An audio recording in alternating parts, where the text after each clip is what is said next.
Good morning, friends. Welcome to the class. Today we are going to discussing about your lesson, the talkative barber. Long, long ago, a sultan whose name was Shahryar ruled over a large kingdom. His queen was a good storyteller. Each night she would tell a story to the king. She narrated ancient Persian and Arabic folk stories. This is one of the stories from the Arabian Nights. So let's read the story about a man who cannot stop talking. In the city of Kashgar lived a barber who was a great talker. Once the sultan called the barber to shave his head. The barber started talking non-stop instead of shaving him. The sultan got angry. When are you going to stop talking and begin to do your work? एक city कैशकर करके जिसका नाम था, वहाँ पर एक barber रहता था जो बहुत ही टॉकर यानी कि बहुत ही बातूनी था। एक दिन वहाँ के जो सुल्तान है उसने उस बार्बर को बुलाया अपना हेड जो है उसे शेव करवाने के लिए। पर यहाँ पर बार्बर तो है वो शेव करने की जगह पूरा दिन बस बकबक ही करता रहता है। सुल्तान को बहुत गुस्सा आया और उसने बोला कि भाई तुम शेव करोगे भी या फिर अपनी बातों को ही आगे कंटिन्यू करने वाले हो। The barber replied, You do me an injury by calling me a chatterer? For everyone says I'm a very quiet. I have 6 brothers whom you might call chatterers. अब यहाँ पर बार्बर कहता है कि मुझे चैटरर बुला के मुझे बातों नहीं बोल के कहीं आप मेरा अपमान तो नहीं कर रहे, क्योंकि सब लोगों का ये मानना है कि मैं तो बहुत ही क्वाइट हूँ, बहुत ही शांत हूँ। हाँ, पर मेरी और 6 ब्रदर्स यानी कि मेरे और 6 भाई है जिसको आप बातों नहीं बोल सकते हो। देयर नेम्स आर बैकबन, बकबेरिया, बकबैक, अलकाउस, अलनाशी एंड शेकबैक. One is humpbacked, one is toothless, one is half blind, one is quite blind, one is deaf, and the other has a defect in his speech, and they all are great talkers. But I am the youngest of my family, and I am very quiet and sparing with words. यहाँ पर उसका बोलना ये है कि यहाँ पर उसने अपने भाइयों के नाम बताया कि एक जो है वो आधा अंधा है, एक पूरा अंधा है, एक है जिसकी पीठ थोड़ी बाहर से निकली हुई है, एक है वो डिफ है, और एक है जिसको बातों मतलब बोलने में उसकी स्पीच जो है उसमें वो थोड़ा सा लड़खड़ा जाता है या फिर उसको बोलने में थोड़ी सी डिफेक्ट है। पर मैं तो अपनी फैमिली में सबसे छोटा हूँ और सबसे अच्छा हूँ, मतलब बोलने में और सब पूरा देखने जाए तो बॉडी वाइज भी वो एकदम से ठीक ठाक है। Give him 3 pieces of gold, the Sultan cried, losing all patience, and send him away. I will not be shaved today. सुल्तान यहाँ पर ऑर्डर करता है बहुत गुस्से में आकर, क्योंकि यहाँ पर अब उसके पेशेंट की हद आ चुकी है। उसने बताया कि इसको 3 पीस गोल्ड दे दो और यहाँ से उसे रवाना कर दो, मुझे आज शेव नहीं करवाना है। My master, cried the barber, it was not I who came to seek you. It was you who ordered me to come, so I will not quit your house till I have shaved you. तो barber क्या बताता है कि my master, मैं यहाँ पर अपने on से नहीं आया हूँ या अपनी मर्ज़ी से नहीं आया हूँ, पर आपने मुझे शेव करने के लिए यहाँ पर बुलाया है, तो जब तक मेरा काम ख़त्म नहीं होता है मैं आपका घर यहाँ से छोड़ के नहीं जाऊँगा। He then began narrating another story which lasted half an hour. अब यहाँ पर क्या होता है, उसने और बातें करना शुरू कर दिया और हाफ एन आवर और अपनी बातों में निकाल दिया। Stop making your fine speeches and let me go quickly. I have an affair of the greatest importance. I have to go out at noon, said the Sultan.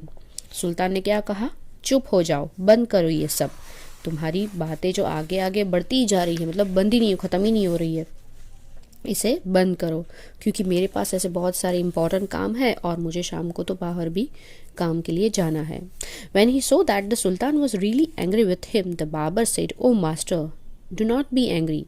I will begin to shave you. Saying this, he washed the Sultan's head and began to shave. But he had not touched him even 4 times with a razor. When he stopped and said, My master, you are acting hastily in this matter. अब यहाँ पर क्या होता है, सुल्तान बहुत गुस्सा हो गया है, तो बार्बर ने बताया कि मेरे सुल्तान आप गुस्सा मत होइए, मैं आपका जो हेड है वो शेव कर देता हूँ।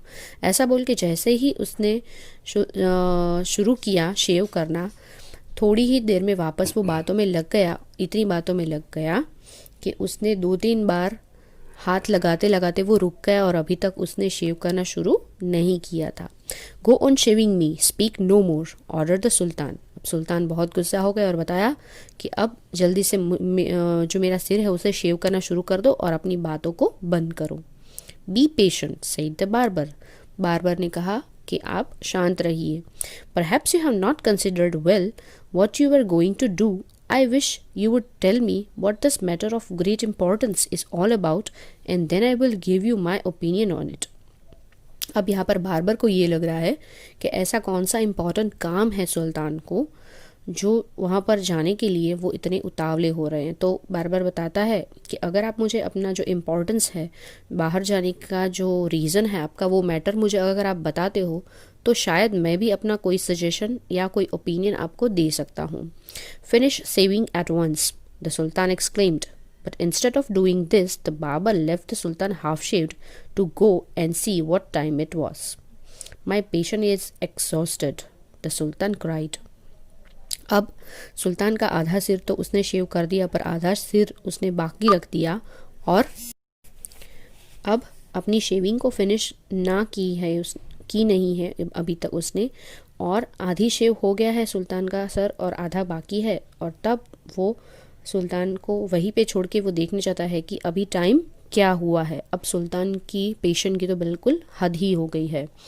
उन्होंने ज़ोरों से बताया कि माई पेशेंट इज़ एग्जॉस्टिंग, अब मेरे में बिल्कुल ही धीरज नहीं है, जल्दी से अपना काम ख़त्म करो। बी काम my master and you shall be shaved in a moment, said the barber, and saying this he continued shaving the sultan. अब वो कहता है कि शांत हो जाइए मेरे मास्टर, मैं आपकी शेविंग को मिनटों में ही ख़त्म कर दूंगा, बस आप शांति से बैठिए। I will do my work properly, मैं अपना काम बहुत ही ठीक से करूँगा और आपकी शेविंग कंटिन्यू करता रहूँगा।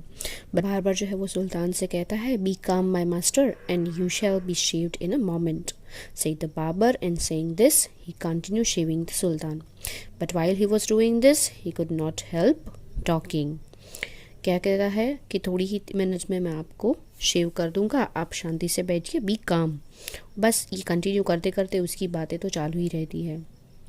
If you could inform me what this important affair is, I would give more advice which you might find useful, he said. Barber ने कहा कि अगर आपका ये कौन सा इम्पोर्टेंट अफेयर है, इसके बारे में अगर आप मुझे कुछ भी इन्फॉर्म कर तो मैं आपको कोई एडवाइस दे सकता हूँ जो शायद आपके लिए बहुत ही यूज़फुल साबित हो। तो sultan was completely fed up by now and decided to satisfy the barber. अब सुल्तान बहुत ही तंग आ गए हैं, उसे लग रहा है कि अब इसे बात बतानी ही पड़ेगी।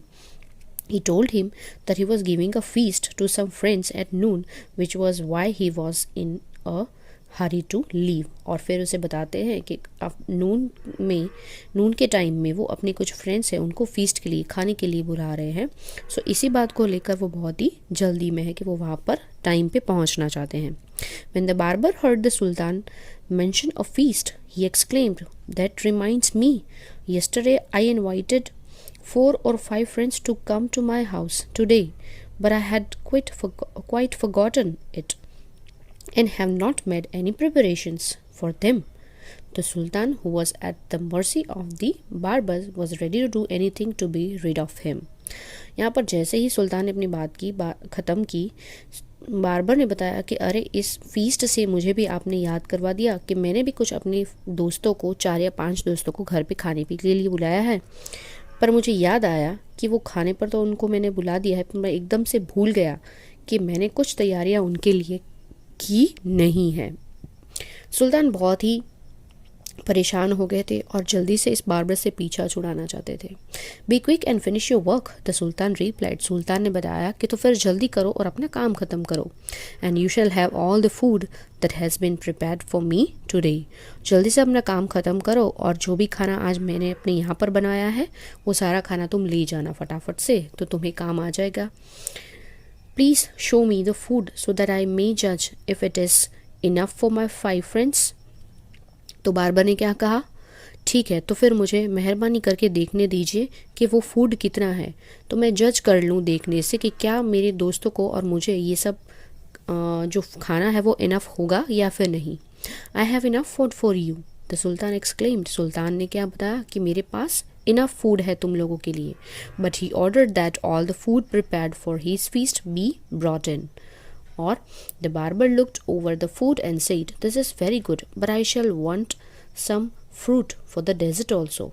अब बार्बर ने जैसे ही देखा सब खाने की तरफ, उसने बताया कि खाना तो सब ठीक है बट मुझे थोड़े और फ्रूट्स चाहिए डिज़र्ट के लिए।